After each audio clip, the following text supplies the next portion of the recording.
way. You keep pushing me aside and I can't break. Happy childhood, I would say it's something that I can get away with. Still, to this day, it's holding close to my heart. It's very important that every person has a happy childhood. Kay that's the same character and that's the same personality na you would bring during your adult years. Not every individual or not every human being has a happy childhood.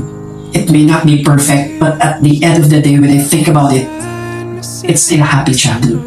I don't think you're strong enough now. Do you believe in life after love? That would have been I can just laugh about it. I'm forgetting about it because I don't want to go back there. There's a hell list of things. Of course, there are still things na I wish it wouldn't have happened.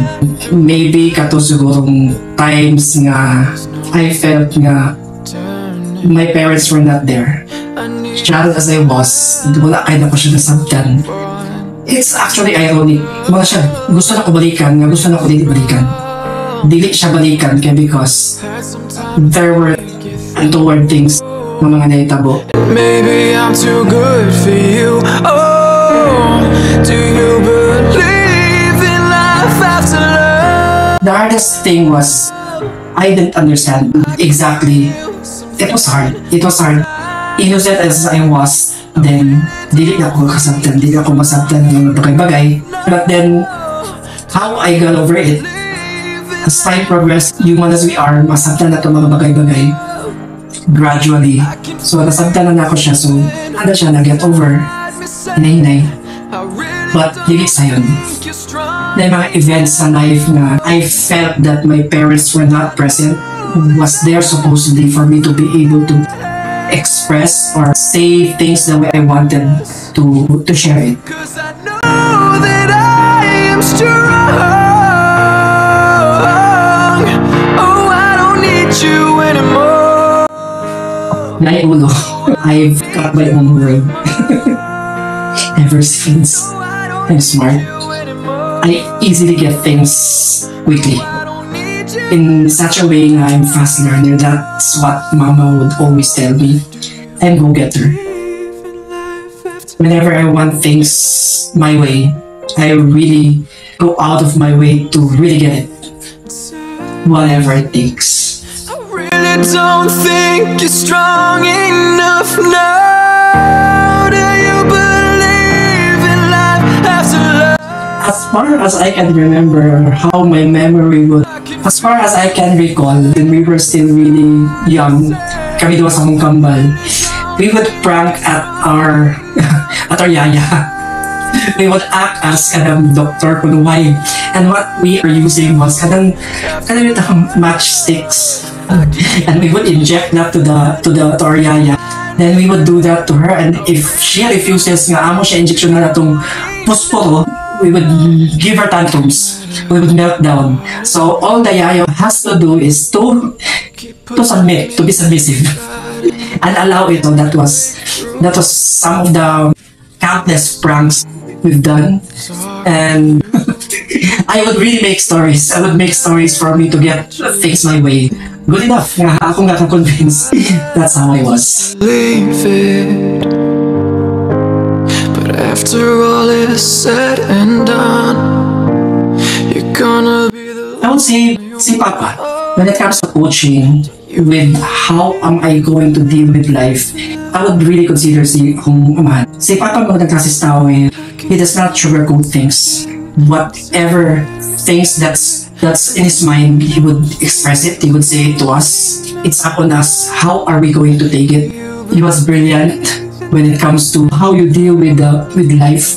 Bata ba ko gi-instill na sa akong amahan nga life isn't really easy. Of course, life is beautiful, but innocent as I was before, kabalo na ko nga, life that I would be facing head on would not really be that easy. No nang pamatnong sa kumahan sa buha. And true enough, I've really seen how tough, how cruel sometimes life is. But dili na kayo ko kakabaguhan.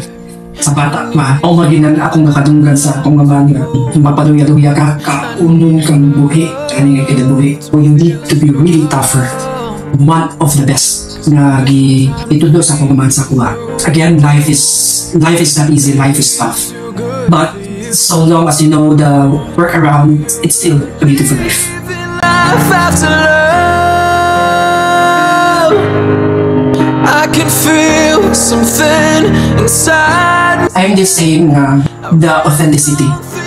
I was raised the genuine way by my parents. Being raised that way, I'm in touch with the reality.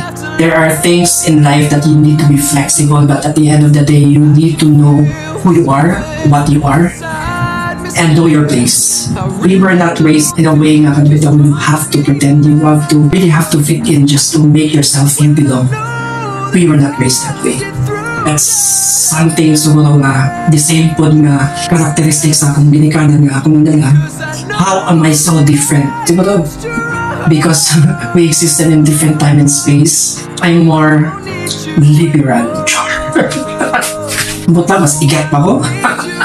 Because of the generation that I exist, way different sa ilaha, mas I'm more flexible because I existed in a generation where there are huge people compared to their generations. But dili yapon iwala ang your authenticity, your being a genuine person. Inside me say, I really don't think you're strong enough now. Dali inasan. I don't have tolerance of superficiality. I cannot tolerate there are situations and there are times you really have to get along with people, of course. But I just don't have that tolerance keep on extending how to deal with people, how to get along with people just to be accepted, just to feel that I belong. No. It's something that makes me OG, original, authentic. Strange to some, but for me, it's the best. Try. You keep pushing me aside and I can't break through. Cute. It's so sad. I would want to feel the idea. I would want to feel the role of being Abidjan's child, Abidjan's daughter, so that I would know how it is like, how it feels like, and what does it take to be Abidjan's daughter. In that one day siguro that I'd be given a chance to be my daughter, I would know kulba. Kulba, gila ako man. I would get a better understanding on that relationship that we have. I wish that would happen. I wish authentically. I can feel something inside me say, I really don't I would get strong. tell my younger self to really listen, especially to your parents. You really have to listen to your parents so that when time comes when you become parent yourself, it would be way easier for you to comprehend you're being parent to your children. There's no guilt feeling because you yourself can attest that I have listened closely to my parents, to their advices. That comes really from your experience. And maybe I'm too good for you. Oh, do you believe in life after About fatherhood. So I just say like what my father has told me. I would just reiterate it. The same advice, and that is be true to yourself. No matter how the situation would ask you to not be true to yourself, you really have to. It always pays to be really true to yourself. At the end of the day, you will know who you are, you will know your place, and you will know your boundaries. And those are the things na gi-instill sa akong parents sa ako. I also give that back advice to my younger self. The same. Be authentic. Get in touch with reality. Be honest. The most valuable lesson I've learned as a father, that would be being selfless. When fatherhood hits you, it's when you realize that it's not all about you. The world does not revolve around you alone. There are individuals, there are souls being entrusted sa imuha. The most remarkable responsibility that you have to take. Fatherhood to me is always know the value of life in as much as value the welfare of your children, your wife.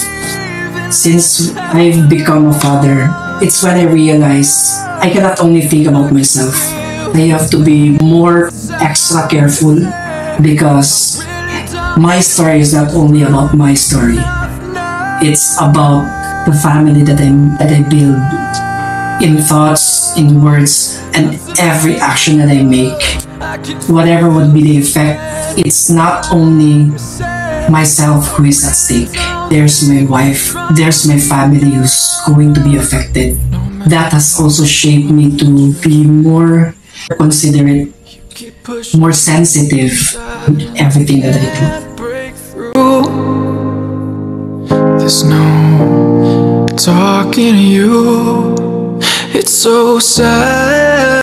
Bucket list sa akong as a father, for what I have achieved, I would have to say I have raised my children who has become good human beings. Regardless of we have been through, we have went through, they know their grounds. So that's my achievement. I have raised my children to be really in touch with the reality. And of course, to be God-fearing. That for me is very, very important. Okay naman, they know what they deserve. And what's there for me to still want to achieve, I wanted more. While we are alive, of course, the bucket list will keep on counting. Part of my bucket list as a father to continue giving a good life to my family, the way they deserve and the way I know it. My family is enjoying a good life, and that is because of me. That I would say I'm an achiever. Para sa ko, ang bucket list na good is it's always a work in progress. There is still more to achieve, something better. I am here in this life to fulfill those bucket lists that is intended para sa aking family.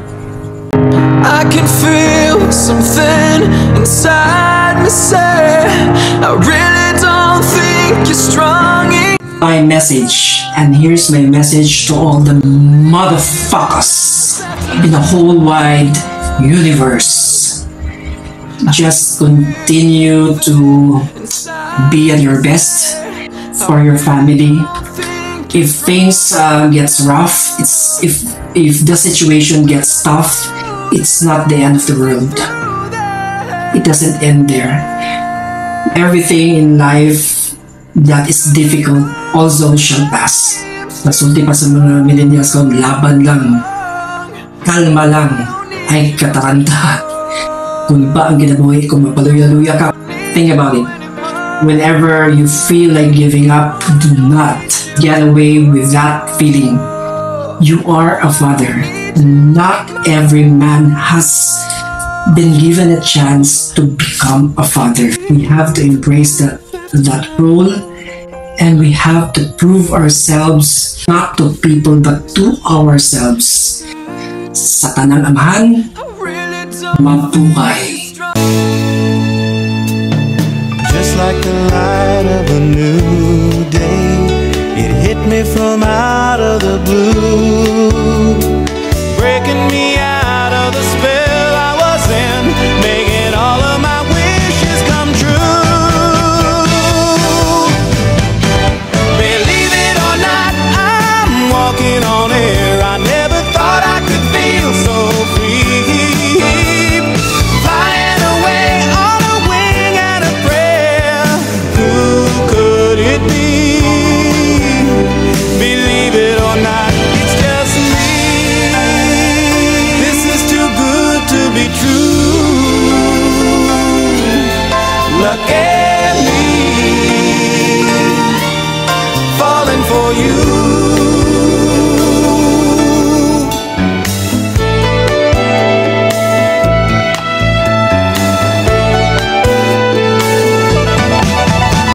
Smart.